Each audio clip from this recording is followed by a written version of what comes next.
The Astro Wars go live, Solana as collateral on Anchor, Whitewhale goes cross-chain, plus a whole bunch more. This is the Lunar Orbit podcast, and today is Tuesday, the 3rd of May of 2022. Now slap that like button, and let's get into it.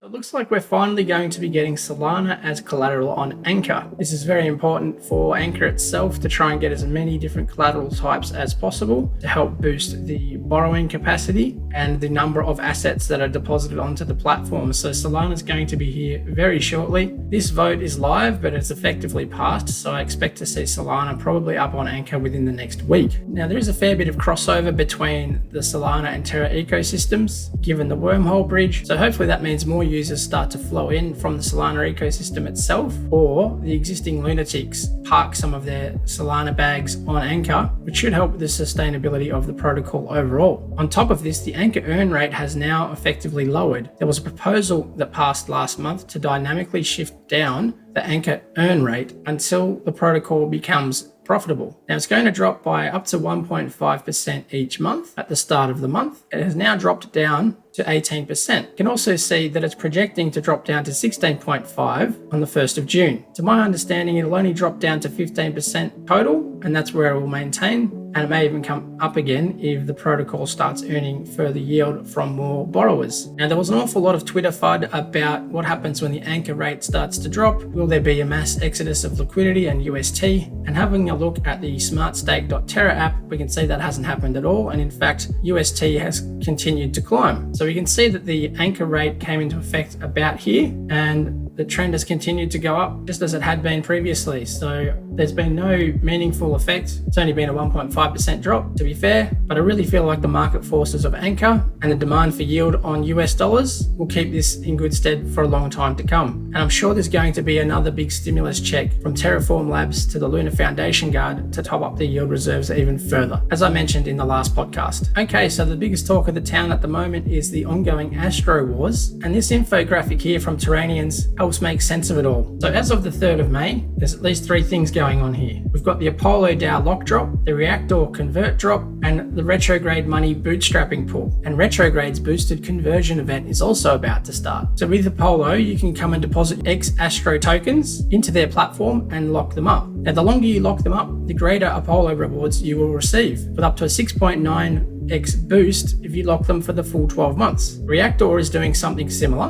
and they also allow users to deposit Anchor tokens in readiness for the Anchor Wars when they change their tokenomics to a VE model as well. And they are offering about a 7x on your return, depending on how long you lock it up for. Now, Retrograde isn't quite at their lock drop stage just yet. That starts in a few days, and that's called the Boosted Conversion event, which we can see here. But you can take part in the initial Retro UST bootstrapping pool. The UST that you contribute here is effectively buying Retro tokens. Now, the price isn't fully known yet because it depends on how much UST flows into here. That UST will be used by the protocol to pair with Retro tokens for the initial liquidity pool, which will be launching soon. Now, a lot of us are also going to be eligible for a Retro airdrop, but the claim begins in 192 days. Now, to my understanding, if you contribute to the launch, you can bring forward the vesting period of your airdrop by 100 days. So they start vesting on day 100 instead of day 200. So they'll start vesting 100 days earlier. If you wanted to get earlier access to those Retro tokens to stake them, or maybe provide them as liquidity or even market sell them, I recommend you partake in phase 1 here. Before I continue, if you're new to the channel, welcome. Hi, I'm Gerry, host of the Lunar Orbit podcast, where I provide regular alpha and updates on all things Terra Luna. And if you enjoy this content, consider supporting the channel by smashing that like button, hitting subscribe, and hitting the notifications bell so you get all my videos in a timely fashion.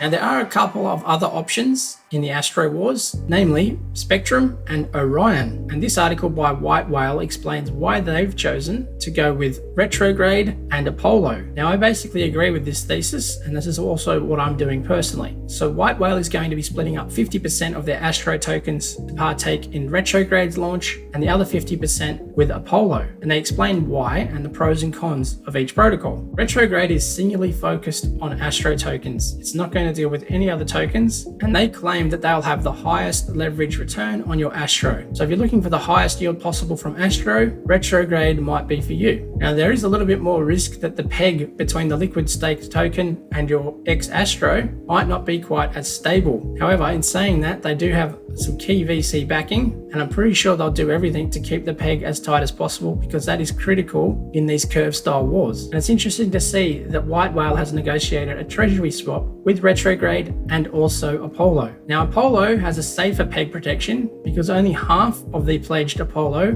will be used to max lock and boost returns. The other half will be used to help maintain the peg. Having the tightest peg possible is critical so people can trade in and out of the liquid tokens. This is why Convex had so much success in the curve wars on Ethereum. The peg on their pools was much tighter than that of competitors Yearn Finance. Now, Apollo isn't interested in simply Astroport. They're collecting a whole bunch of governance tokens from other protocols and are more like a decentralized hedge fund. And it sounds like their direct competitor might actually be a combination of Spectrum and Reactor. According to Whitewhale, the Reactor incentives are not as compelling, and Spectrum is an auto compounder that farms tokens, so they'll be dumping Astro. Now, some users might like this because it means that they get UST as their yield rather than more Astro. So it's really up to each individual and their preferences of what they're trying to achieve. And finally, Orion, who are doing something different again. You'll be able to stake certain NFTs in their platform to start earning yield. I'm not quite sure how that is all going to work, but it's an interesting take on it, and it might be nice for some of our NFT holders. I don't mean to fight any project, but in my mind, I struggle to see the appeal of the Orion protocol when Anchor itself is going cross-chain. Now, while we're on the topic of Whitewhale, they've just made their first cross-chain arb and found an arbitrage on the Osmos token. So that's exciting to see. Okay, the next thing I wanted to talk about was this tweet dropped by the team at Tiiik Money, who are the Aussie-based neobank that's going to be spinning up later in the year. One thing that's possibly holding back their launch is the launch of the Vertex Protocol, which they reference here. Now, the Vertex Protocol, if you're not aware, is an FX trading platform, allowing institutional money to hedge and speculate on fiat currencies. The FX market is one of the biggest financial markets on Earth, and if Terra can end up with deep liquidity on each of its stablecoins in different currencies, that should create a lot of transactional volume. Now, Tiiik Money plan to use Vertex to hedge the difference between the US dollar, UST, and the Aussie dollar, AUT. So Australian-based depositors do not pick up that FX exchange risk with their bank deposits. I personally can't wait for Tiiik Money to launch, and I plan to use a lot of my borrowed UST to meet my living expenses while picking up a healthy yield in the meantime. Similar to Tiiik Money is Kash DeFi. Now, Kash is fully live and open to anyone in the US. There's no invite codes needed, and you can start onboarding up to $100,000 a day onto their platform and earn the full Anchor rate. Now, Kash is a publicly traded company in Germany and Canada and was incubated by MasterCard. Now, with the bloodbath in traditional stocks, Kash is trading at a tiny market cap of just $25 million,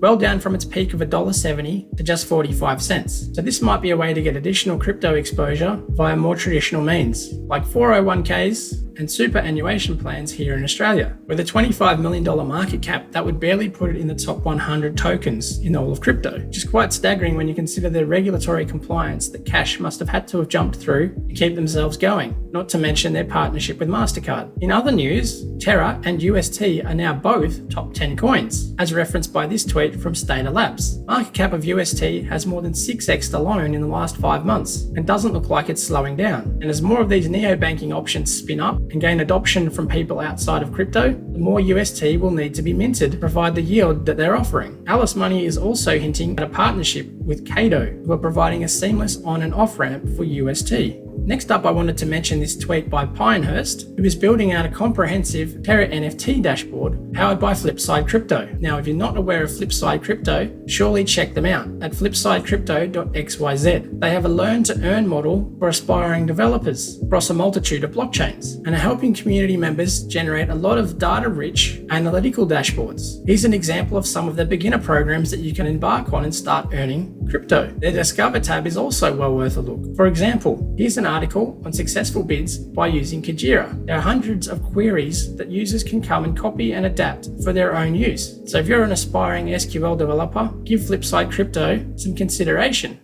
Thanks very much for watching. If you enjoy this content, smash that like button, hit subscribe, and maybe consider watching one of my other videos.